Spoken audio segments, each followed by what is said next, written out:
Hey everybody, Barry here again. I'm waiting on parts for this, so I think I'm going to disassemble this. I'm going to go ahead, pull the heads off, check out the pistons, make sure everything's all good in there, pull out all the garbage active fuel management lifters. I think I'm going to use this block actually. Thought about it, and this purple is a lot different than the purple that I painted the 5.3 block before, so I don't want to have two different colors. And to be honest, this block is not going to take a lot to clean up. Everything in here, only a little bit of corrosion. There's no oil on it. There's no grease really. This little bit back here from, which is probably just soot from that exhaust gasket leaking. But I'd say a couple hours work and this will be ready for paint anyway. I'm going to take the heads, pull the valves out. Maybe not today, but because I'm going to have to do valve springs when I put the LS7 cam in. So I'll get those springs taken out anyway, get the valves cleaned up, port the heads. So let's do some disassembly and see what we got. Only one question remains. Do I use the 862 heads on this one, port those, and make 10-7 to 1? Or do I use the 243 heads ported, and I think it's 10 to 1? I'm not sure. I'd kind of like to use the 243s on the 6 liter if I had flat top pistons, so to make 10 to 1. But yeah, I got some thinking to do. Got any tips? Gotta be extra crazy cautious with the newly painted floor. Don't want any oil on that. Just pulled out the drain plug, and as we would have expected, quite black. I don't see any chunks of metal or anything coming out yet, so hopefully the internals are all good.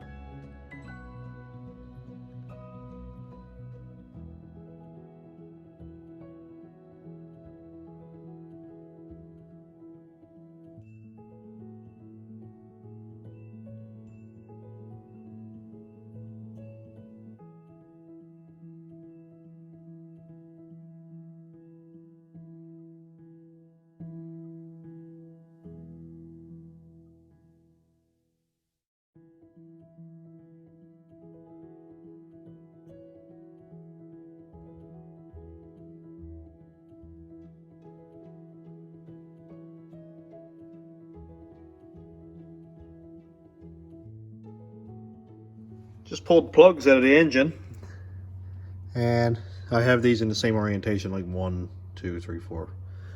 And look at this plug. Look at the gap on that, and how different it is.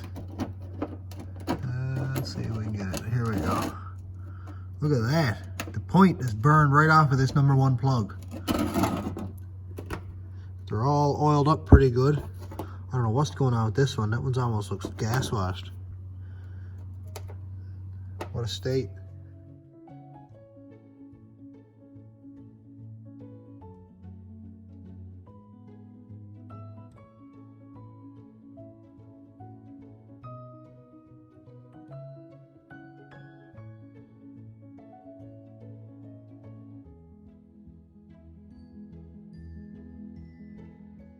We could see from the gasket we took off this side, it was original. And the passenger side of the engine was a Felpro gasket, and it was rebuilt about a year ago. New lifters. I actually sold the guy the lifters, and we can see I got it set on here 2, 4, 6, number 6 compression. That this lifter here, which is our what? Intake lifter. The intake lifter on number 6 is collapsed. See how low it is in comparison to the other one. And look how wet that piston is, with either oil or moisture or something, compared to this one is bone dry. So we found our problem cylinder. These look relatively the same. They don't look any higher or lower, but it's crazy. That was a brand new sealed power lifter too, about a year ago. Good old active fuel management.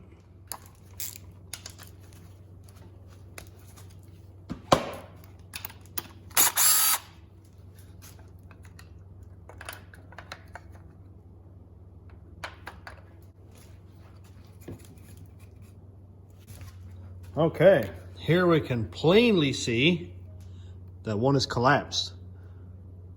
These are brand new lifters. It's mind-boggling that they would do that. But again, it really isn't, because GM didn't spend a whole lot of time engineering or designing this, and it's just a poor excuse for a fuel-efficient shortcut that didn't work out. So here we are. Real happy that I tore down and restored those LS7 lifters this week.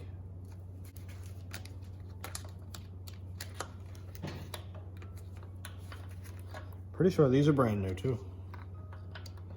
I think he replaced all the lifters on the cylinder that was giving him issues. These look new, there's not even any wear on them.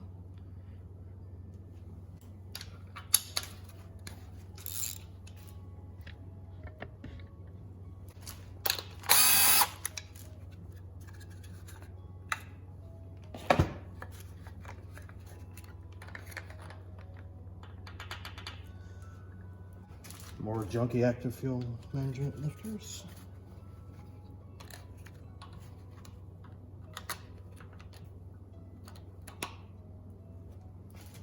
Maybe he replaced all of them on that one bank.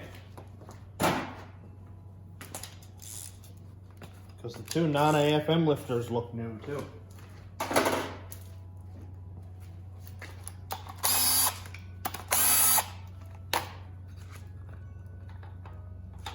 These are definitely the older ones.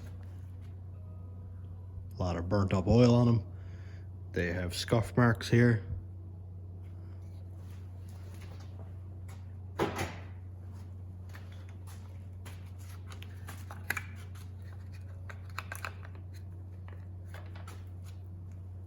we can see these are also sludged up pretty good. There's no wear on the rollers themselves, so that makes me happy, because that normally means we got good oil pressure. I'm gonna have to get new lifter buckets, because I can't reuse active fuel management lifter buckets with regular lifters.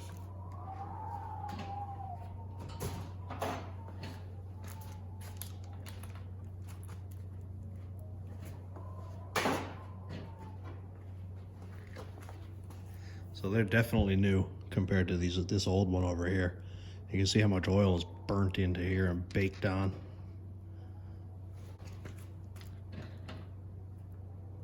So far, it doesn't seem like there was any metal thrown in around the engine. It may be this what I'm looking at here. Maybe because the engine was sitting for a little while, but these lifters are collapsed. Probably because the preload was on them in one spot for a while back.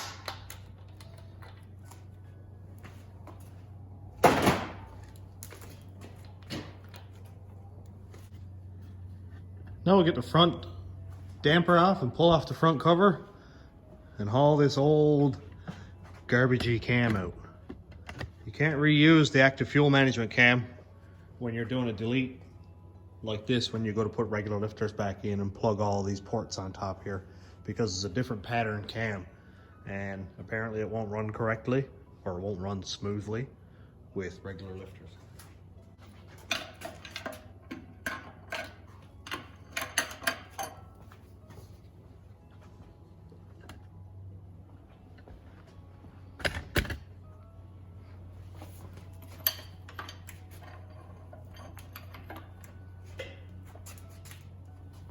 Wow, that came off easy. Always makes me nervous when that comes off, like basically by hand. Because how long before that started spinning on the crank?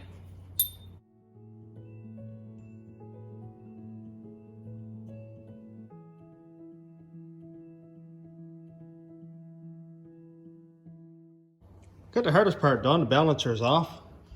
They're messing that up. The easiest way I find to do it is get a 3-claw puller like this and hook the teeth into these grooves. There's 3 grooves specially for it. I'm pretty sure you can buy a tool made specifically for the LS balancers, but why? Works really well, no problems. So let's pull this junk off. Have a look at that.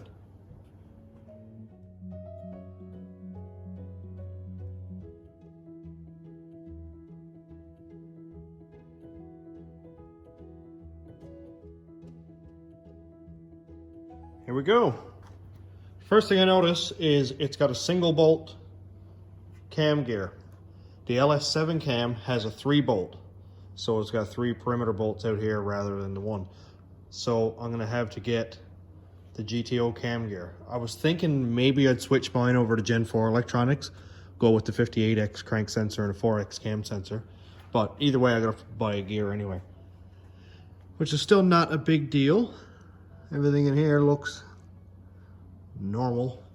Stuff's burnt. Kind of nasty oil, but this will be nice and clean before I put it back together.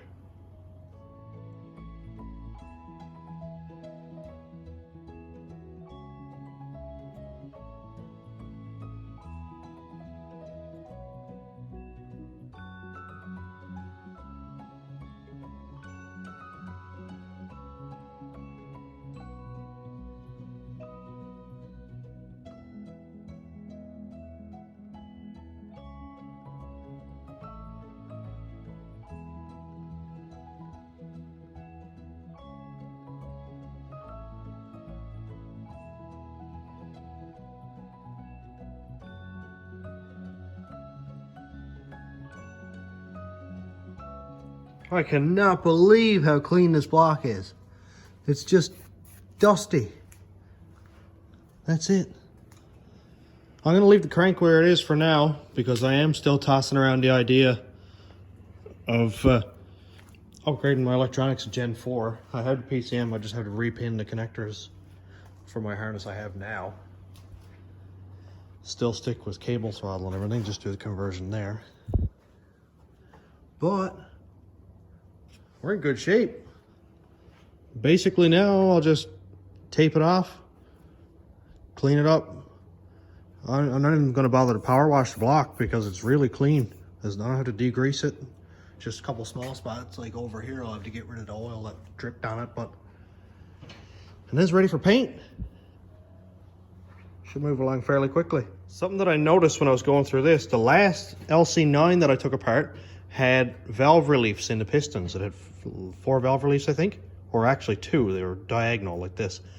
These are completely flat, which I wasn't expecting. Hopefully I have some replacement pistons if I break any more this year. Looks like we're all done for today. Just wanted to get the engine torn down, size up what we have, and come up with a plan. So we got that all done. I'm gonna go home and eat some supper. Thanks for watching, everybody. Have a great day.